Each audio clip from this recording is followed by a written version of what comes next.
नमस्कार दोस्तों आपने आक, अकौवा, मदार का नाम तो सुना होगा। दोस्तों ये दो प्रकार का होता है, एक सफ़ेद फूल वाला और एक लाल फूल वाला। दोस्तों सफ़ेद फूल वाला मदार बहुत कम पाया जाता है, लेकिन अगर आपको ये कहीं पर मिल जाए तो आप इसे घर में ज़रूर लगाइए, क्योंकि इसके बहुत सारे लाभ हैं, बहुत सारे इसके उपयोग हैं और यह बहुत ही फ़ायदेमंद है। तो आइए हम बताते हैं आपको कि ये मदार का उपयोग हम कैसे करें। अगर हम इसका सही मात्रा में उपयोग करते हैं तो ये हमारे लिए आयुर्वेदिक लाभ पहुंचा सकता है, क्योंकि इसका आयुर्वेदिक औषधियों में प्रयोग किया जाता है। दोस्तों हमने अकौवा के पेड़ को हर जगह देखा होगा, क्योंकि ये भारत के केवल बर्फीले इलाके को छोड़कर हर जगह पाया जाता है। इसके पेड़ को लगाने की ज़रूरत नहीं होती, ये अपने आप ही उगाते हैं। लेकिन दोस्तों ये जो सफ़ेद मदार है ये बहुत कम ही पाया जाता है। मदार का पेड़ हमें सड़क के किनारे, नालियों के आसपास, खेतों की मेड़ों पर और अपने घर के आसपास सभी जगह आसानी से देखने को मिल जाता है।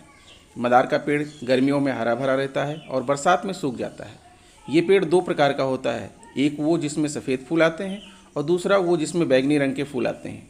इसमें से सफ़ेद रंग के फूल वाले पेड़ का उपयोग आयुर्वेद, होम्योपैथी और एलोपैथी सभी में किया जाता है, जबकि बैंगनी रंग के फूल वाले पेड़ का उपयोग कम किया जाता है, क्योंकि ये अधिक विषैला होता है।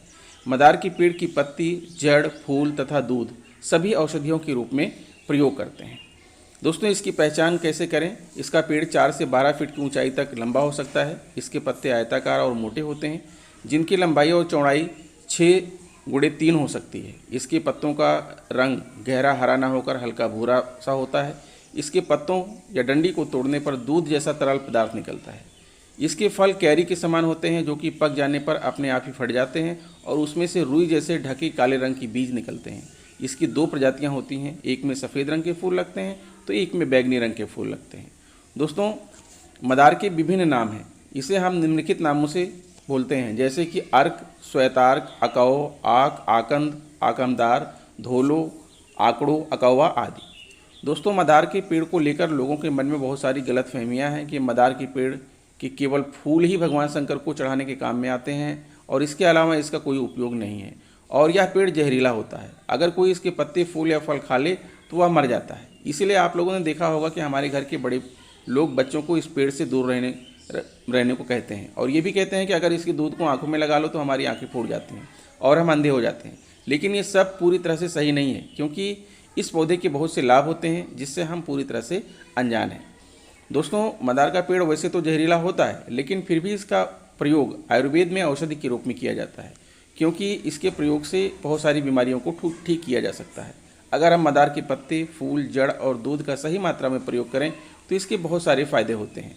जैसे मदार के कुछ सूखे पत्ते लेकर उसे सरसों के तेल में उबालकर अच्छे से जला लें और इसके बाद उस तेल को ठंडा कर लें। फिर उसमें थोड़ा सा कपूर मिलाकर उसे एक शीशी में भर कर रख लें तथा इस तेल का प्रयोग खाज खुजली वाले अंगों पर करें तो इससे बहुत लाभ मिलता है। मदार के पत्ते को पानी में डालकर आप दस्त लेने से बवासीर की समस्या में आराम मिलता है। मदार के पत्ते लें और उसमें 1/4 हिस्सा काला नमक मिलाकर उसे अच्छे से कूट लें और आग में जलाकर उसकी भस्म तैयार कर लें, और इस भस्म का पानी या शहद के साथ 1 माह तक सेवन करें तो खांसी और दमा की समस्या दूर हो जाती है। मदार के दूध का सबसे बड़ा फ़ायदा तो यह है कि अगर कहीं पर भी कांटा लग जाए तो इसके दूध को उस जगह पर लगाने से कांटा बाहर आ जाता है। अगर बाल टूट रहे हैं तो मदार के दूध को लगाने से बाल झड़ना बंद हो जाते हैं। इसका दूध लगाने से उंगलियों में होने वाली सड़न दूर हो जाती है। अगर किसी को छोटे सफ़ेद दाग हो गए हैं तो काले नमक को मदार में दूध में घिसकर दागों पर लगाएं, दाग ठीक हो जाएंगे। बिच्छू के काट लेने पर मदार का दूध बार बार लगाने से उसका विष कम हो जाता है। अगर दाद हो गया है तो शहद और मदार का दूध बराबर मात्रा में मिलाकर उस दांत पर 3-4 बार लगाने से वह ठीक हो जाता है। अगर हिलते हुए दांत की जड़ों में 1-2 बूंद मदार के दूध डाल लें तो दांत आसानी से निकल जाता है। चेहरे पर कील मुहासे हो जाएं तो मदार के दूध में हल्दी पीसकर रात में सोते समय कुछ दिनों तक लगाते रहें, वो ठीक हो जाता है। दोस्तों मदार की जड़ों को पानी में पीसकर उसका लेप तैयार कर लें और उसे फोड़े फुंसी पर लगाएं तो वह ठीक हो जाते हैं। जिन्हें वात का रोग है वे तिल के तेल में मदार की जड़ों को पका लें और उसे ठंडा करके पीड़ित अंगों पर लगाएं तो जल्द आराम मिलेगा। अगर किसी को गर्मी के कारण कोई घाव हो जाए तो मदार की जड़ों का चूर्ण उस पर लगाएं, वह ठीक हो जाता है। अगर किसी को खुजली हो जाए तो मदार की जड़ों को जलाकर राख बना लें और उसे सरसों के तेल में मिलाकर लगाएं तो खुजली ठीक हो जाती है। मदार की जड़ों की छाल का चूर्ण, अदरक के रस और काली मिर्च को पीसकर खाने से हैजा ठीक हो जाता है। अगर सूजन है तो मदार की जड़ों का चूर्ण खाने से खत्म हो जाती है। यदि किसी महिला को प्रदर रोग हुआ है तो उसे मदार का चूर्ण दही के साथ खिलाना चाहिए। दोस्तों इसका जो फूल है वो भी बहुत ही उपयोगी है। मदार के 2 बिना खिले हुए फूल को थोड़े से गुड़ में मिलाकर खाने से मलेरिया का बुखार नहीं चढ़ता और यह बलतोड़ को भी नष्ट कर देता है। जोड़ों के दर्द में मदार के फूल को गर्म करके प्रभावित अंग पर बांध लें तो जोड़ों का दर्द ठीक हो जाता है। मदार के 10-12 फूलों को पीसकर 1 गिलास दूध में रोजाना सुबह शाम 1 माह तक लिए तो पथरी निकल जाती है। बवासीर के दर्द से मदार के फूल के धुएं से सिकाई करने से दर्द कम हो जाता है। मदार के फूल को शिवलिंग पर चढ़ाने से वह प्रसन्न होते हैं।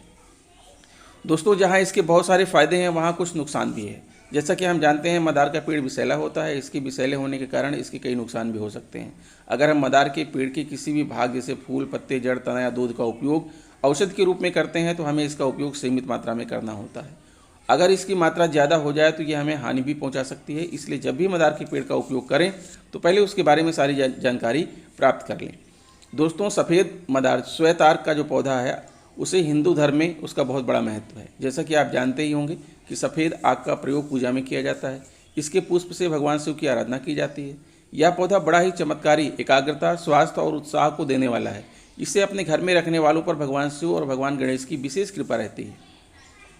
आग की जड़ रवि पुष्य नक्षत्र में लाल कपड़े में लपेटकर घर में रख लें। घर में सुख, शांति तथा समृद्धि बनी रहेगी। और अगर आप श्वेतार्क के नीचे बैठकर प्रतिदिन साधना करें तो जल्दी फल मिलेगा। जिस घर में इसकी जड़ होती है वहाँ कभी भी निर्धनता नहीं रहती और घर में सकारात्मक ऊर्जा का प्रवाह रहता है। अपने इन अद्भुत गुणों के कारण ही इसे आधुनिक कल्प वृक्ष कहा जाता है। अक्षय तृतीया के शुभ दिन इसे अपने घर, दुकान, ऑफिस, फैक्ट्री आदि जगह पर लगाइए और अनुभव कीजिए कि इसके विघ्न विनाशक, रिद्धि सिद्धि, फलदायक प्रभाव को। सफ़ेद अकौवा का जो पौधा है वो तंत्र मंत्र में भी उसका प्रयोग करते हैं लोग। सफ़ेद अकौवा का उपयोग तांत्रिक क्रियाओं में किया जाता है। इसे तांत्रिक प्रयोगों से बचने के लिए किया जाता है। जिस घर में यह लगा होता है उस घर में किसी भी प्रकार के तंत्र मंत्र या जादू टोने का असर नहीं होता। तंत्र शास्त्र में यह बताया गया है कि यदि सफ़ेद आग से निर्मित गणेश प्रतिमा की विधिवत पूजा की जाए तो सभी कष्ट दूर हो जाते हैं। इसके पत्ते पर अपने शत्रु का नाम इसके ही दूध से लेकर जमीन में दबा दिया करें, वह शांत रहेगा। इस पत्ते को जल प्रवाह कर दें तो शत्रु आपको छोड़कर कहीं चला जाएगा।